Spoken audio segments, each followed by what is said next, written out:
Welcome to Autoptic 2021. My name is Pete Fakey, and my guest today is Pascal Girard. Pascal was born in Jonquière, Quebec in 1981. He's a part-time cartoonist and part-time social worker, and is the award-winning author of Nicolas, Bigfoot, Reunion, and Petty Theft.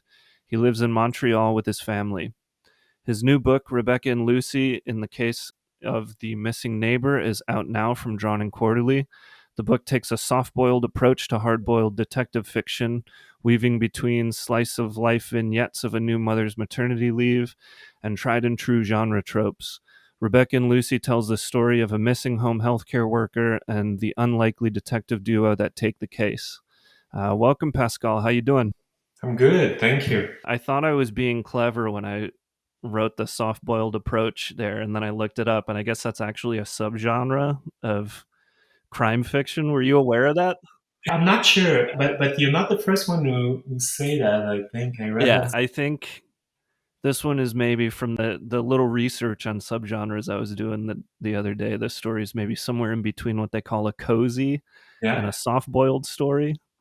And do you have example of what would be a cozy and what would be? So I guess a cozy is where, so if we think about hard-boiled as like the baseline, a cozy would be like not a lot of sex or violence. Everything that's in there happens off screen. It all happens within like an intimate community. Yeah, and then soft boiled is like a little bit more edge than a Yeah, cozy, and it's got yeah, some of the same pieces of a hard boiled story, but it's still like most of it's off screen and it tends to rely a little bit more on humor. I literally just yeah. looked this up the other day. I think you're right. Yeah, there's no sex. Yeah, There's a not in bird. this one. There's a bird. It's a Hmm. childbird. I guess it's Yeah. can be Well, yeah. anytime. So why don't we? Do you want to talk a little bit about the book, maybe for people who haven't read it yet? Yeah, I'm a father since 2017, the end of 2017. And the book is highly influenced by my being a parent in the sense that it's the story of there's the Rebecca in the title is my girlfriend, and either way the character is based on her and is our daughter. And I guess the pitch that I got, the $1 million pitch, was like the I don't remember how I really thought about it, but I thought about doing a maternity murder mystery. And I was like, wow, that's a good idea because I wanted to do something a little bit lighter at that time when I started, and I thought a murder mystery could be fun to try to do. It's a genre with like all this code, and it seemed like it would be fun to play with that. But the twist would be to use a detective that's a mother on maternity leave. So Mm-hmm. mostly, yeah, it's a story of an armchair detective who's also a mother on maternity leave, and who started an investigation on someone who disappeared in the neighborhood. So it's a mix between just the normal like what you find in most murder mystery, like a whodunit, and you can go to find whodunit and what happened to the missing person, and then to other stuff that is very thing that happened to our life since we have this baby. Now she's not a baby, but she's this young girl now who I don't know. At some point, she got sick, and that's the experience, and that is different. It's a mix Yeah, a of lot of that stuff shows up in the book too. Yeah, yeah. I think you did a fantastic job of taking these. There's a lot of pieces throughout the book that feel very genre specific, but you have that maternity murder mystery, I think is, yeah, that's like the perfect Yeah, description. yeah. So you're I think best known for nonfiction and autobio.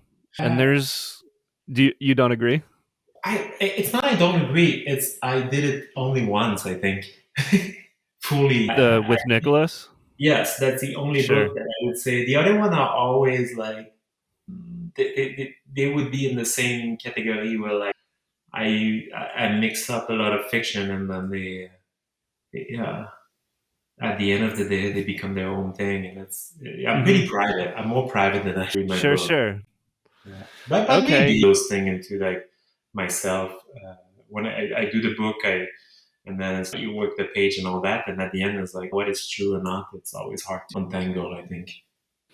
Yeah, I was gonna ask what made you want to take a break from that autobio work, but it seems like mentally you've already had a break after Nicolas. Yeah, I think it's because I think there's different there's different aspect of my life, like where at first I think working in the hospital, I'm also a social worker, and a Mm-hmm. lot of things was like everybody, you get inspired with what's happening in your life, and I think the Mm-hmm. most interesting things happening in my life are not really my life, but getting involved in other people's life, like some of them I work with, but that all that is highly interesting for me, but all that is also highly private because if I work with someone, they don't want to be in a book. So I think the biggest part of my life is like for work or I don't know relationship is not in book all the time, and then what's left it's hard to know. So that's why I always use fiction to or I mix things in a lot of fiction just to be more comfortable with what I put on paper or not. I think when I did Nicolas, like that first book, it's about the past mostly, and it's about grief and the death of my brother when I was so this was easier to do. But if I would tell a story right now, what's happening? I always want, but it's hard because I always censor myself to what do I put on paper or not, and what do I want Mm-hmm. to deal with in your life. Yeah, since you brought up Nicholas and we're talking about that one being maybe a little bit less self-censored, I Mhm. wanted to mention something I saw in your intro there that caught my eye. You wrote that you were looking back on it, you're shocked at how raw the book is, but that you're pleased with its honesty. And Yeah. then in describing the new pages that you drew for the 2016 edition, you wrote, I tried to be as honest as I could with 10 years of cartooning experience. And that phrase really caught my eye. I have some ideas about what that might mean, but do you remember writing that and could you Yeah. talk a little bit more about that? Yeah. When I first did that book, it was in 2005, I think. That book Mm-hmm. was published in 2006, but it was done in 2005.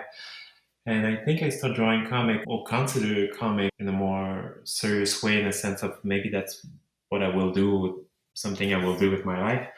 It was around 2004, I think. So it was brand new and I didn't do many pages before doing that book. And it was just an exercise where I remember at the time it was 2005 and I read Jeffrey Brown. I Mm-hmm. don't remember which one. The first three were out or something. He did Clumsy and the other one I forgot. There's one in I, Easy and Tennessee and things. yeah, I think you mentioned Yeah, AEIOU yeah, in the this intro one. there. Yeah. Even the format, like it's taken. So as I Sure. read that book and I said, maybe I can try doing something like that because it's not that it's easy. It's just it seemed like that's maybe something that seemed fun to do or to reproduce at the time. And I bought a sketchbook and I did the whole book in one weekend. So Mm-hmm. there was no public. I was not really online. Well, I was online a little bit, but it was not like right now and nothing was published. So when I did it as an exercise, and there was no reader. Nobody read my stuff.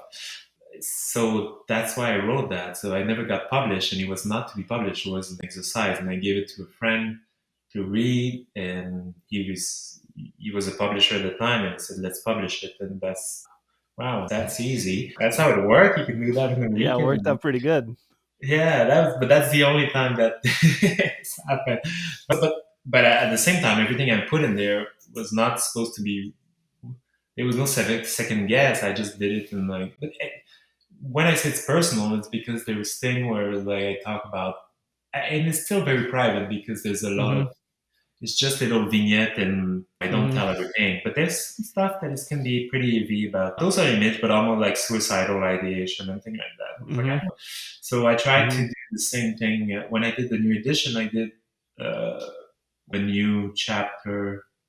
It's John Crowley that published the first one, and they republished, and they said we're going to republish it, but do you want to add some stuff? And I was like, I don't know what I can add to that. But at some point, I said like maybe with 10 more years, I could add something about those 10 years since the first book, and I said I'm gonna do a book about my relationship with my other brother, and that's where I tried to be as honest with it. So it was a letter to my other brother when I did the other one. Yeah, I know it would be published, so it's a little bit strange. You don't always put everything in it as raw, as honest as you would do if you don't think you will get published. Yeah. So one of the questions that I had was, how do you think having those 10 years of experience makes being honest more difficult? It sounds like maybe just having the awareness of the audience is part of that. I think there's that, and also because you develop like to me anyway, it's not like I do that much comic, but with the time and the page that I drew, you develop a system a little bit more. I think like it's some type of rhythm, some type of system, some type of ease, and maybe you're able more to. I don't know what would be the word in English, but like mise en scène, to put everything like you know how to do comics. So there's a point where I know how to format everything and do something in some way, and how to put humor and how to time things that make it sometimes maybe it's you're a little bit less in danger than if you don't know the medium and sometimes you start. I'm not sure. Maybe I'm thinking out loud on that, but like you hear that sometimes with music when people make their first album or first song, and after that with experience they're really good. So maybe the thing are less.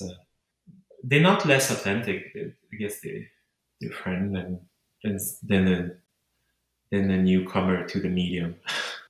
Yeah, I was just listening to something the other day where I think it was like a podcast episode, and somebody was introducing some older episodes and describing it as saying there's a point before people get well known where they're just doing it for themselves. And that's, I think, what you're talking about with the early album, those first couple records Yeah. that a band puts out.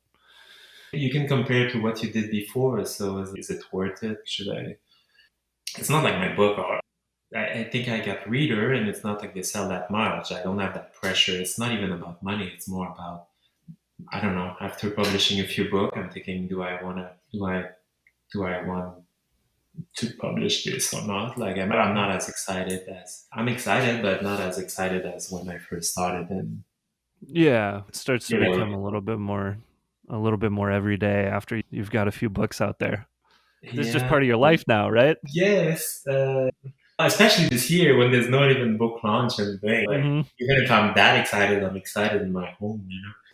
Yeah, I've definitely just in publishing mini comics, the way it Yeah. feels to publish your first mini comic versus you've been doing it. I've been doing it for about 6 years now. So 6 years in, yeah, I'm putting a book out and it's cool. I'm excited for people to read the new thing. Actually, like putting it together and holding it, it doesn't feel the same as it did the first time you do it. Yeah, yeah. But it's funny though that the first time that I did it, when my first book was published and I got it in my hand, I didn't feel too much. I thought I would be more excited, but I was not. I think I'm more excited by drawing than the Yeah, final sure. Well, I've result. heard that you're like one of the most sketchbook heavy cartoonists out there. Are you still working? You're drawing all the That would be nice if it's true. I don't think so, but I would be nice. I like to show that image, but it's like anyone who show an image and then it's like, oh, I draw all the time, and then they go uh, to their home and it's like, what are you doing? You're on your phone. yeah. I do. That's the way I developed thing since because I wasn't drawing much, and I'm not. I don't know. I don't have like training or skill that is would be art school. Well, I did art school, but not really drawing. It was more movie cinema. And so in 2008, I said maybe I should start to learn to draw after I got published. And I was like, I don't know how to draw a car. I don't Hmm. even enjoy drawing a house and car. And I didn't enjoy. There was pressure with trying to draw something you're not able to put on paper. So I started like drawing a just sketchbook of. I remember I was in France at that time, and I bought a sketchbook and I started drawing the building just in front of me. And then I have a ton of sketchbook of.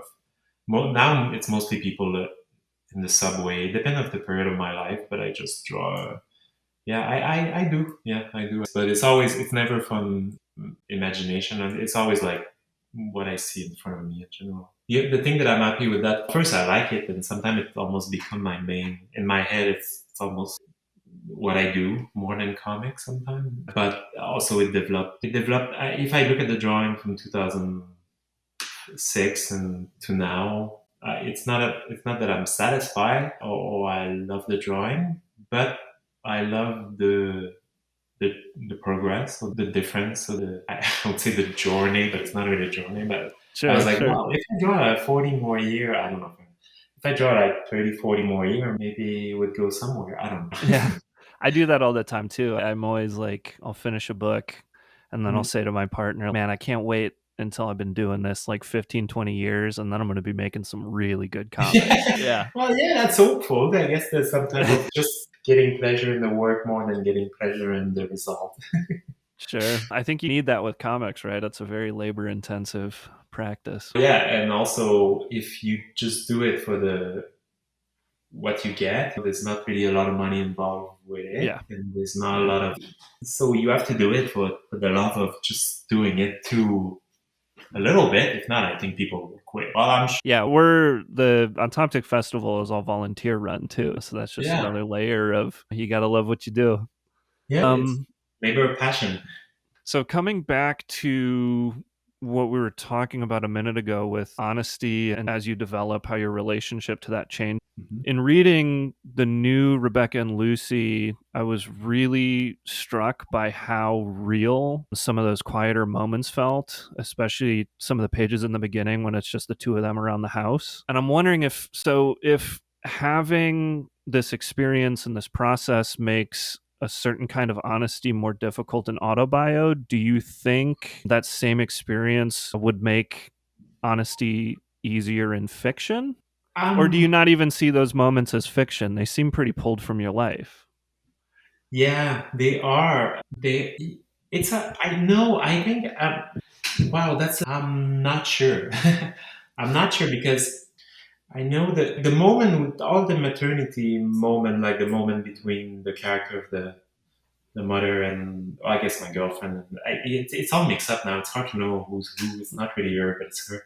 But Yeah. a lot of those moments are real. Like it's a real clothing, it's a real house, it's a real apartment, real. So there's things that are even based on some photos. So there's a lot of truth in that, I guess, and the truth that is almost experience lived. But also, I started the fiction.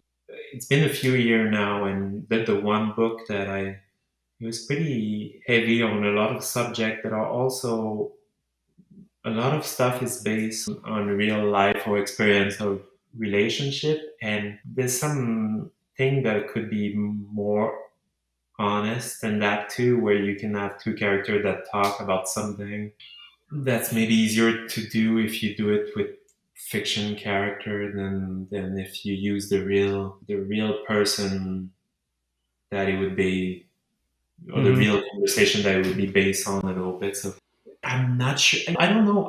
Even when I see people who do fiction around me, even when they do fiction, sometimes when I know the person very well, that they do movie, novel, and even if their thing is science fiction or thing, sometimes I recognize myself or other people in some character in those things. And maybe Right. I'm the only one who know because I know that person very well, but I don't. I would like to know. It must be hard to write a fiction without even basing some of that on your life experience. Yeah, you must. I don't know. Do you understand what I mean? Or I don't know. My brain don't work this way, and a lot of people, it seems their brain don't work this way in a sense where like they if they worry about something or they have some experience, you will see that in their It work. shows up in the work, right? Yeah, totally. So there's a lot of truth even in some stuff that you would think like, man, this is out there. Hmm. This is not grounded on anything. And sometimes the person you're like, well, this is grounded. Does it make Yeah, sense? I don't know. Yeah. yeah, definitely. And that's what I was thinking is having the experience to write into an unreal situation versus having to write a real situation that you're trying to think about what you're not writing. The only thing is like in my head, I guess I made fiction. I do fiction because if something that is inspired from my life will serve the book, maybe I will use it. But if I think about something or And even if it's not, I don't have those boundary of it need to be inspired by life, or if not, it Mm-hmm. doesn't make the book. So in that sense, that's why at the beginning I said I don't think I do Autobio in the sense of maybe I use place and characters that look like me and people around, but it sometimes it's stuck there too. Yeah, that's interesting. I was going to ask you with Rebecca and Lucy. So it's a murder mystery. It's something that didn't happen, but you're Yeah. writing it with real people. And so I was wondering why tell this story with real people versus just creating characters. And I was taking for granted Yeah, that some of yeah, Reunion was a little bit more autobio than maybe it actually was. yeah, So it seems like you're doing the same thing with yeah. what I think a lot of people are assuming is autobio. Yeah, it's exactly it. And a lot of people ask me that. There's some people sometimes that react strongly and they said, "Why are you even doing that?" And the quick answer is like, I don't know. I don't really know. Sure. Because I think it's maybe there's part of it that is sometimes the type of comic that I start reading, which was a lot of autobio. And at the Mm-hmm. same time, it's just in my head, the way my brain, it's maybe easier because I draw the place I know, I draw the people I know, I draw the clothes they wear. Mm-hmm. And there could be some laziness in that. And because at the end, I draw a sketchbook of comic, a sketchbook of drawing of the people around, and they blend in a way. But I don't have I should think of an answer to it. Sometimes people ask me, and I don't know. And sometimes maybe because it's not like I want to put my life out there that much, and I want to make people like I want to make my family character that. I, to me, it's not even interesting that in a sense of like most people that will read that book don't even know that it's based on my life and Mm-hmm. my because yeah, a few people that know more comics sometime or friends around, but some people that buy that and most reader I guess I never meet or you never see them because they buy it in a bookstore, for example. Those people don't know, they don't care, they don't Google, they don't Sure. listen to me. So Yeah. sometimes like if someone see me, is like, this is where you live. I was like, Sure. yeah, but most people don't think. I don't live there anymore, so it doesn't matter. People could Sure. find it. It was pretty on. It's crazy because with that book, you could really find exactly where I was living, like the In apartment, which is the okay. It's not like nobody would like, but I was like, maybe I should stop doing that because I You're don't talking know. about Rebecca and Lucy? Yeah, well, Oh in yeah, the you book, got some street names in there, don't you? because I say that, and it's the back alley.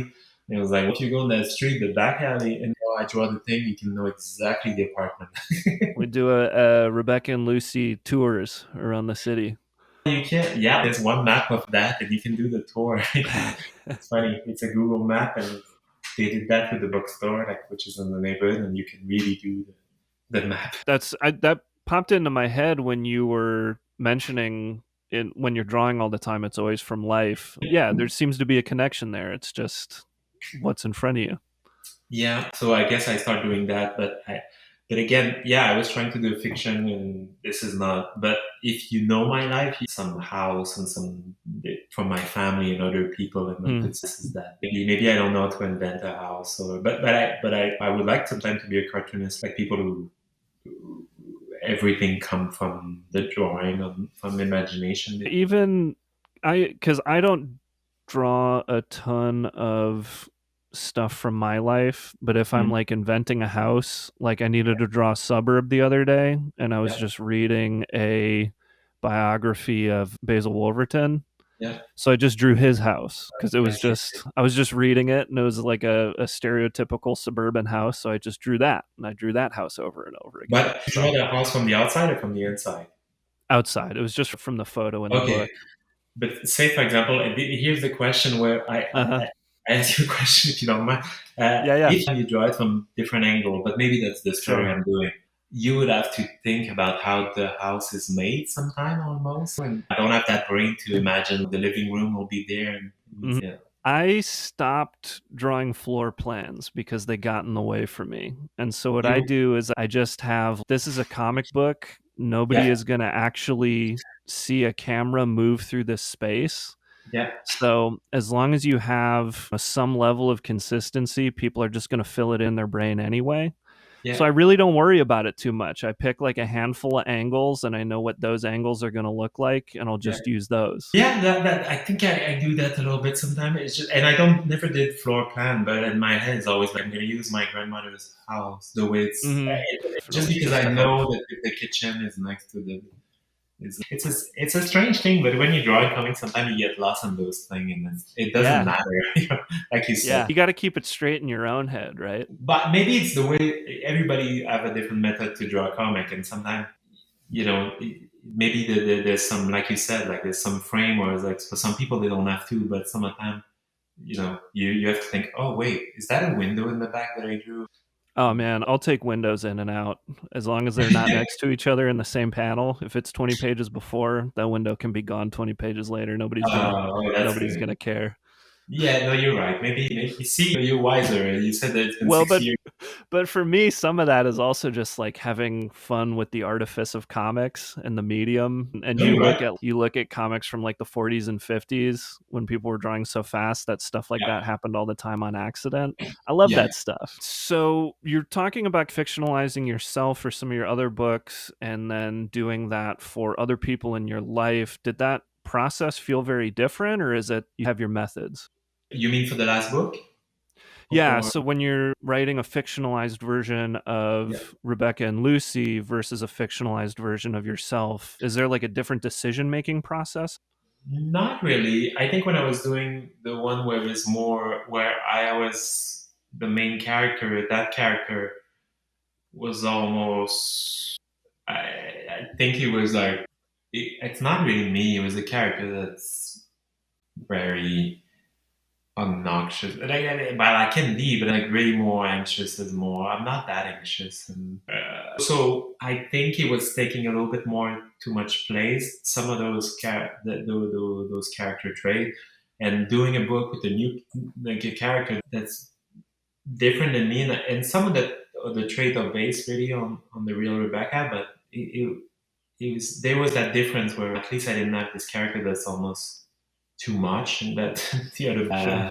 and it's become, if not, it become like a Stitch, or as the guys like I know how to write that character, and I didn't want to do that, Mhm. so I didn't want to have that same energy from. But no, I didn't feel it felt different. The way I work was is really different. The way that yeah, but no, not that different. I was still comfortable. I think it's more in the way that I work was different than previously. Yeah. So what was different in the way that you were working then? I guess I can show you because you see people cannot see, but I work the book like the original book in French is Sure, it's like album it's size. yeah, like same thing, like big Right. page for people. Yeah, like a 12 panel per page and all that. But Oh, because interesting. yeah, so it's like it's not even the same. Yeah, it was recut, Yeah. so this is like 48 page. Like this, those are format I grew up with. Yeah, I wanted to do a book like that, but I didn't want to do the big page. So the whole book is drawn in like sketchbook, Mhm. small, the small Moleskine, like the watercolor one. You can put that in your pocket, so it's very small. I guess if I don't know it's how much by how much. Yeah, it It looks like is maybe a two by three or something yeah, around there. Yeah. yeah, 3 by 5. Anyway, there's one panel. Even if when you read the comic, I guess the English version, there's six panel per page. Uh-huh. Everything was drawn like one panel per page, and Yeah. and the method was great because I used the sketchbook method a little bit of like I can work everywhere, and it's the same format as some of the sketchbook that I use. And then after that was I do the colors all in the sketchbook, and then I just scan and put them and like organize them on the thing. So it looked like it's those big page, about 12 panel per page in addition, Yeah. but like when you see the process is really different. So it's not a comic Yeah. page in the sense of drawing the big page and the big yeah. I think it was Louis Riel when Chester Brown did that one. He worked the same way. He did a single Yeah, panel he at a worked. time and Yeah, then put it together yeah. later. He drew a panel and then a panel and a panel, Hmm. and it's a very comfortable method for me because sometimes it's hard not to stay loose when you're making comics sometimes because I don't know the feeling of doing those big pages and missing a panel like and then you can cut, and it doesn't matter at the end. So and sometimes I was doing those pages, and those big page, and they're beautiful like that. You see everything together, but it make me slower and more precious, so more in my drawing. And if I miss one drawing in those sketchbook, which I don't pencil that much, I just turn the page and do a new one. So it's like I don't know, something a little bit. Even if this is my like more plan book and all that, in a way that I work, it's pretty loose. And that's a good balance, I find. Maybe I should give that a try. I definitely feel myself get bogged down looking at a big page in front of me with I got to do Well, six big drawings today, and you're gonna be like, you can just work in some place, and at the same time you said, do I have enough time to work? If you take things not organized, I don't know. It looked like from what I see behind you, working maybe in just behind you, and things are out, but yeah, I got I my don't. 11 by 17 Yeah, pages. well, yeah. But I don't have a studio here. I got one, but I don't think it's gonna stay a studio. And most of the time, because of my work and because of my daughter of life, you can always find excuse to not draw. So, but if you bring it on vacation and you have your sketchbook in the pocket and you met us like, oh, well, I can draw. Yeah, you do one quicker there, do it. And then when you draw one panel, you got a page done because it's a page in your sketchbook and you can feel accomplished. Yeah, they build Sure. to a book. Anyway, I'm not trying to say this is the best method. It's just it worked. It worked well for me. Yeah. So where did you get this murder mystery detective angle? Was it just that you wanted to do something more fun, or I think it was that because I was doing a book. I was working on a page that was about, I don't know, more death and grief again, because I guess I'm obsessed with that. But it was getting heavy. I work with the people who have Parkinson's disease and Sure. other type of disease that sometimes are Parkinson's a chronic disease, but it's slow progressing and all that. But there's some disease that we treat at the clinic where I work that are very fast. So people, I work with them from diagnosis to end of life.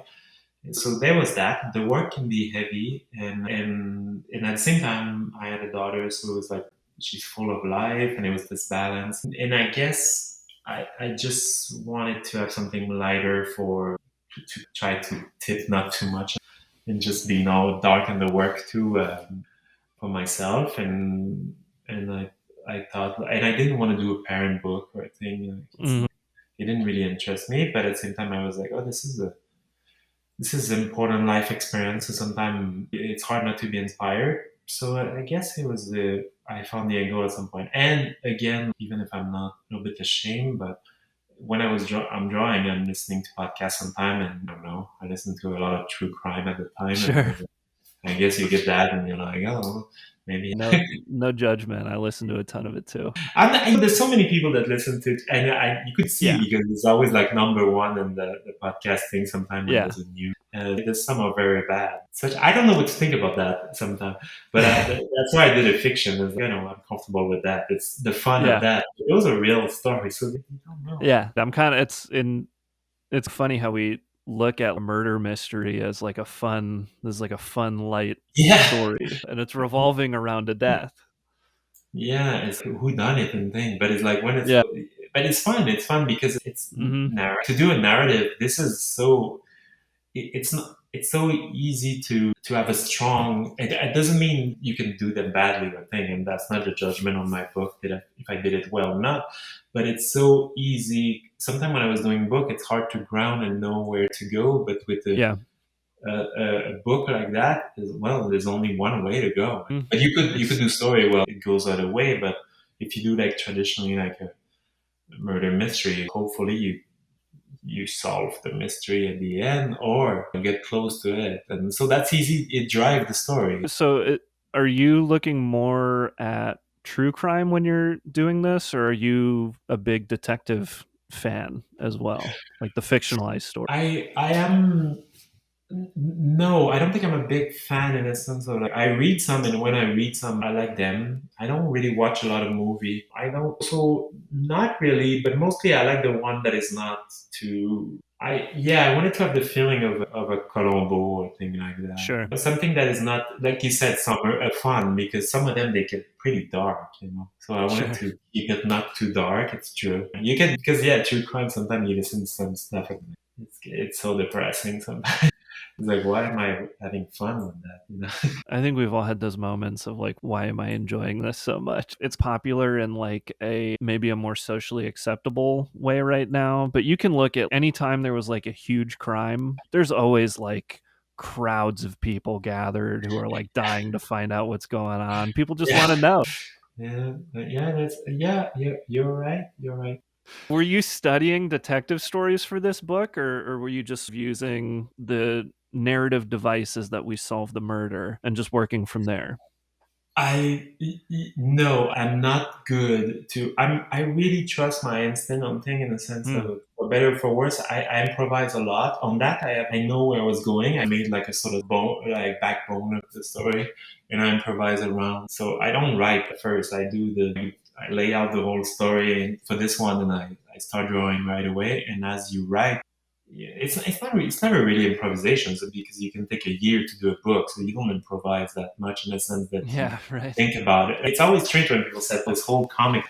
Yeah, but I guess I use some of the structure of some story Hmm. that real thing, maybe consciously or not, and from there I went, and it's inspired also by that's where even if I don't use hospital work at all, like it's not based on real story or anything, but it's based on what I know, some little knowledge of how the world of caregiving are made, and I know the paperwork because I help people with, and I know how to make it. It could be a plausible story. The book is not grounded in reality that much, so I don't care if it sounds like it's a murder mystery. Well, if it would happen in real life, it'd be like she put her child in danger. You know, you would call Mhm. that. Well, it's But funny too because she's the child is like how she gets through the door a lot of times. so I would never allow that if I wish. Because that's where there's a. It's not a twist, but she kind of used at some point she used my profession or my because I work at Hmm. the hospital. She kind of used, and this is fiction, but she Yeah, used make my sure make my sure you let hospital everyone know identity. it's fiction. Yes, yeah, hospital identity to learn more thing Yeah. about. Yeah, so I sorry. love that scene too because I'm a huge detective fan. I love all the old noirs and all that Okay, stuff, and that was like the big moment in the story where I'm reading it and I'm seeing like these sort of you've got these very traditional camera angles during like your interview segments and you have all of this genre stuff in there and then we get to that scene where she's like breaking into a space where she's not yeah, supposed to be and digging up information. It's very traditional genre work and I I love that was. moment. Well, thanks. I was proud of that because when I got that flash, I was like, how can she get? Because when you're doing the story, you're laying out as like how to go to the information. It's not a long comic, so it's not like it's not I'm a master of of that, of that and keeping. But that little moment where how can she find an information about a character? She suspects some people and she need to get the number of someone or the and I try to. I know you can use the internet, but I try to avoid the internet for this book as much as possible, just because it's more fun to not use the internet. And it's true, a lot of people are not the internet. Even on my work as social worker, sometimes I do research. It's impressive what you can find, but it's also impressive what you cannot find on some people. Not Hmm. everything is online. Sure. And anyway, so she need to just use all like going to paperwork. And when I got that flash of her going to the hospital with my identity, I was pretty happy because yeah, this could happen. This could happen like where I work. I could see that happening. Everything she did, she could have done. But I don't know. That's where it's funny. That's where I was happy to find something that I was inspired by my life, and then where I become the person she avoids being at the hospital. That was just Yeah, I love that twist yeah, on the scene. Yeah, yeah. It's funny too that you say it's maybe not so grounded in reality, because my first read through of the book, I was just seeing all of the genre work and all of the specifics to the genre. And then the second time I read it, I was just seeing it as like a very simple slice of life with a little genre sprinkled in. I think you've done a great job of weaving these two ideas together. Yeah, thanks. But there is more. Every book that I do, sometimes I reread it, or some people read it and they say something about it, and they see thing about me that I'm like, oh yeah, I put that in there. Not, and it's not always a scene, but it's some type of feeling of emotion that I put in there. That at the beginning I'm like, I didn't know I was putting that in there. Sometimes even the relationship, my relationship, my character in the book. After finishing the book, it's, oh yeah, he's saying stuff that maybe, even if it's all put in a joke, I didn't know I would put in a book. Some book, yeah, even if I think that it would be privately, or at first I wouldn't put in a book. And then I'm like, oh yeah, maybe my character is that the character in the book is scared about where his relationship is going, or like adapting to Mm-hmm. the family, or adapt. And those are real things. Sometimes when you have a kid, when role change, all that, and those could be concerning thing. But I didn't plan on putting that in a book at the beginning, and then you finish the book and it's like, oh yeah, it's in there. Here's one that I noticed from reading. I missed Bigfoot, but I got the rest of your English language books here. But I noticed you have this thread of significant others sneaking around behind the other person's back, where in petty theft you're trying to steal books back from your book thief girlfriend, Yeah, and then in reunion you're trying to get into shape to impress this old crush. And yeah, now in Rebecca and Lucy, she's yeah. investigating this murder and doing all this dangerous stuff without telling you. Is that something you're conscious of doing, or is that just happening? No, not at all. And then it's true that if I look at it as, wow, this is really what I'm It's in doing. all of them, yeah. And why am I doing that? I don't know. Yeah, It makes for good tension, right? it is true. Eh? Yeah, yeah. I don't know what to. Yeah, I guess it makes good tension, and that's why those are put into funny thing in fiction. But I guess this is where you can talk about life without just thinking of, and at the same time, maybe, and a lot of stuff is like daydreaming, where it's sometimes you can have a pretty happy life, but boring life too, and so a lot of that stuff is like, what would Was happen? Because, for example, Reunion, for example, if you take Reunion, that book was made with my ex in a way of, she was aware, she was seeing the page doing. So the guy is going a way to try to impress another girl at his high school reunion behind her back. But she mm-hmm. was doing that book, and she was seeing me when I went to the real high school reunion. And the other girl that he went and go try to impress, I'm still in contact with the person inspired by that. Sure, And I still talk to her sometimes. So it's not in real life as sneaky, hopefully. sure. People are not as sneaky, but there's some, like everybody, we all have. You can, or you have a parallel life sometime, whatever. You mentioned this earlier, but I'm wondering, have you noticed a change in the way that you approach your comics since becoming a social worker? Off air, I mentioned to you my partner is going to school for the same thing, Yeah, and she specifically said she was wondering if maybe going to work where you have to center other people is having you center other people in your comics no, work. no, No, almost the opposite, because I do social work 3 days a week. This is like a permanent position, so it's like, this is, I did it for full time, and I wanted that balance, and I got it now. I'm very lucky in that sense, because I love both work. I don't know what I would choose, and both work in my brain are so yeah. When I do social work, there's something where if you do it well, you do it with empathy, and it's not really about you, it's about the other person, and meeting them in the place where they need the help at the same time. Without, I'm not a friend too. So I'm involved with many people's life, and this is my job. So when I go to work tomorrow, it's just about that. And then with the comic, I could be selfish in that sense. So mm-hmm. I'm doing really what I want to read as a comic. And as well, first I can, because I work at the hospital, I couldn't make, even when sometimes I ask just to see, I can, because I'm an employee, and I know things from the inside, I'm not allowed to. That could create me problem if I would do make about hospital work because I know things from the inside, and you sign a contract of privacy. It's very important, it's like doctor privacy with patient.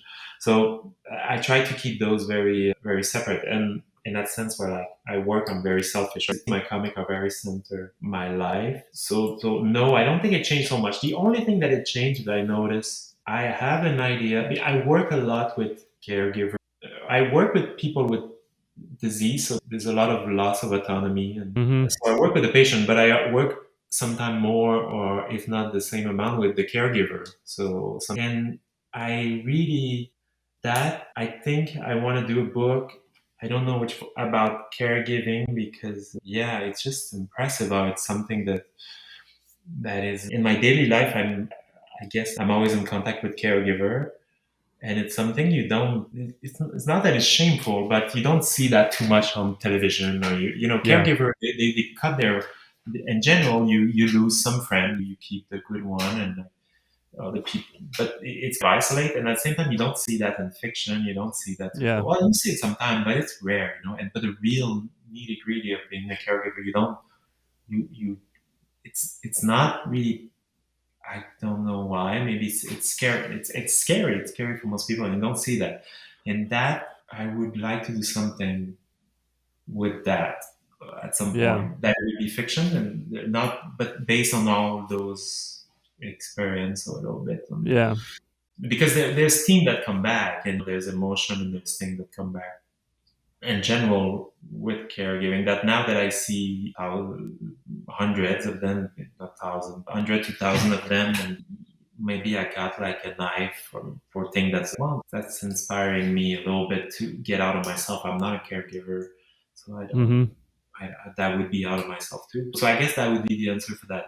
This is new that I would like to do a type of book at some point about that because it's not something in comic or in book, or it's not Yeah. something much. Yeah, it's actually I mentioned off air. That's actually what I'm doing as a day job right now too. Yeah. I call it a PCA. Some people call it like home health care work. But yeah, I think in some ways it's almost its own subculture. And a lot of times you're Yeah. working with people who have disabilities, and in my case, I work in a handicap housing building. And so a lot of these people are there most of the time, and they're there because they have equipment that they need, and the healthcare that goes with the people who have these disabilities just stays on the edges. Yeah, Do you don't you see it too many places. Do you, and as someone who's doing that and was also in that role, I didn't know if you wanted to say, so that's why I didn't point it out. But is it something that does it inspire your comic? Like as a first question. And second, is it something that you see, do you recognize yourself with this in fiction and in another book? Or is that something maybe I'm not aware too and you saw it more? I saw it in your book insofar as the world of Rebecca and Lucy revolves around this, right? Yeah. Like the information for the case comes from the fact that you have access to a social worker, and the crime itself revolves around the, I guess, maybe like stickier kind of emotional situations that you can get Yeah. into with Yeah. this work. So yeah, I definitely saw it there. The other book, say more like really like something that would really show what it is day to day. Oh, not really. Honestly, I think I'm gonna forget his name now. The Dementia 21 book. It's a manga. It's totally absurd. It's like absurd Okay. horror manga, but it revolves around a home health worker, and then the Yes. people that Oh, she's that's taking care of have like crazy superpowers. It's absurd, but I still think that there's some little snippets in there that feel really relatable and really honest. That's good. I took note because I wanted to. Yeah, but see, it's not something you can name drop It's like. not, yeah, and it's one of those things, right? Like the person that I work with, something that he keeps telling me and trying to, or something that he repeats a lot is like, everyone is going to be disabled at some point as you get Yeah, older, and yeah, everyone is going to need these services. And when you think about it from that perspective, it's crazy to think about how little we talk about it and how little yeah. we That's see it crazy. in culture. Going to be in general, and it's not even. It's not dark. It's life. Or you're going to be or a caregiver for most people, or a person who is cared for. Like hopefully there's someone to be Mm-hmm. caregiver. So it's a common experience that you don't see in fiction too much. So I'm impressed by that. It's not that it's not the reason I want to do it. It's just because I'm inspired. This is what social work have brought me. So you mentioned finding the balance between these two jobs, or maybe careers is a Mhm. better word, but I wonder if you could talk a little bit more about that. I feel like it's really uncommon to see a working cartoonist with such a serious day job or such a parallel career. Yeah, I kind of like that. Yeah, I like talking about that because I like the possibility. Because at some point, I wanted to be a cartoonist, and I was full time, and but I was doing illustration work and like doing class in school and some type of workshop for kids and all that. And I did enjoy it a little bit those things, but not that much. At the end of the day, I just wanted to do comic, and you dream about making it as a cartoonist to pay your rent with the comic. But most of us, we or we will struggle, or we will not be able to pay the rent with art for a long period of time. Some year I made a lot of money because there was some other thing coming in, and some years not as much. So it's not just the money, but at some point it's not always fun to do that full time. I'm a loner in a way, but I'm not a loner enough to be alone.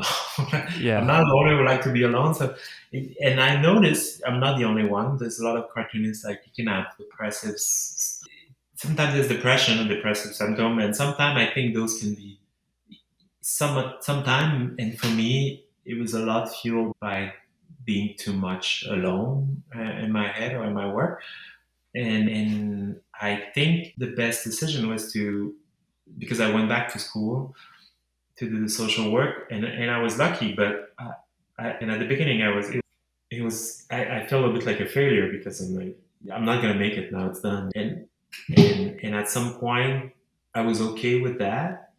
And after doing the social work that I like to and continue to make, I figure out that it's just the best of both worlds because my work is published. I do the thing that I want, but I don't have to worry too much about doing it all the time, even if I don't have the fuel to do just book after book. Mm-hmm. And then I don't have to think about what should I do to pay the rent because sometimes you do work and you're like, it's hard not to think anyway. For me, is will this pay my rent almost? Mm-hmm. Will this book be? And I don't have to worry. I should make a graphic novel that is a Mm-hmm. certain number of page about that.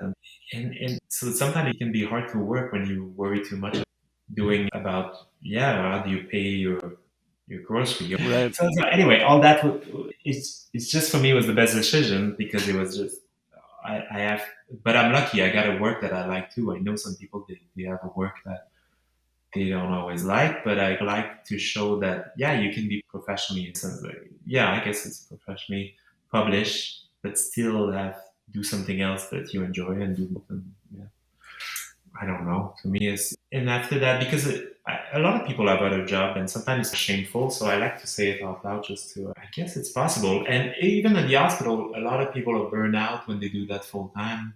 That I work with, Mm-hmm. they said, "Oh, you're lucky. You get this other thing." And I'm like, "Yeah, I guess I'm lucky." While I was like, "I don't know what I'm like. I guess I don't. I'm not able to commit to something." And now that I have those two, even if sometimes it's very hard to combine, you can be frustrated that I don't go fast enough in my comic, but at least I'm in a position where I don't worry too much about one or the other. Yeah, the biggest problem when you're not going fast enough in the comic is just that you're frustrated about it. You don't have a And sometimes, financial thing there. it's that. And sometimes, I don't know for you or for most people who draw comic, it's hard to draw comic every day. And I don't think it's always come from laziness or procrastination or thing, but it's just you get every doing something all the time is hard. So I think I'm a hard worker, but I think the balance while you work, you have two different jobs that have two different skill set, give me more energy to do the other. So sometime Mm-hmm. tomorrow I go work at the hospital, it's Monday, and Tuesday I work at the hospital too. Then this can change, but in general, Wednesday and Thursday, that's where I work on comic, and Friday I will go back to the hospital. So it's like it's a strange week, but it's perfect. It sounds like you're finding a way to find some freedom at each job. Yeah, so sometimes I can be very tired of the hospital. Sometimes I can be that what I drew today was really bad, but the next day I go to the hospital and then I Cool. come back to it. Do you want to do some plugs before we get out of here? Yeah, I'm doing a lot. We talk about sketchbook and thing. A lot of the sketchbook is mostly I post things sometime online and I'm on Instagram. It's Monsieur, like in French, like Mm. Mr. Monsieur. So MON. M. I speak. I spell in French and Pascal Girard. Just Google Pascal Girard and you will find me. There's a guy who do tattoo, but I'm not that guy. I'm not Oh the guy yeah, who do. I think there's an arm wrestler with the same Yeah, name it's an too arm who was wrestler. popping up. Yeah, he's doing So tattoo. This neither of guy. those. Find Google Pascal Girard and then find the comics. Yeah, this other guy is interesting too. You should follow him too. Okay. Yeah, follow the other guy if not. He's interesting. Cool. I'm going to do a quick one for my Instagram too. If you're interested in seeing any of my work or keeping up with what I'm doing, I'm at the underscore stink underscore hole on Instagram. It's a goofy tag, but the art is, I was going to say serious, but it's actually goofy too. Cool. Thanks for doing this today. Thank you also.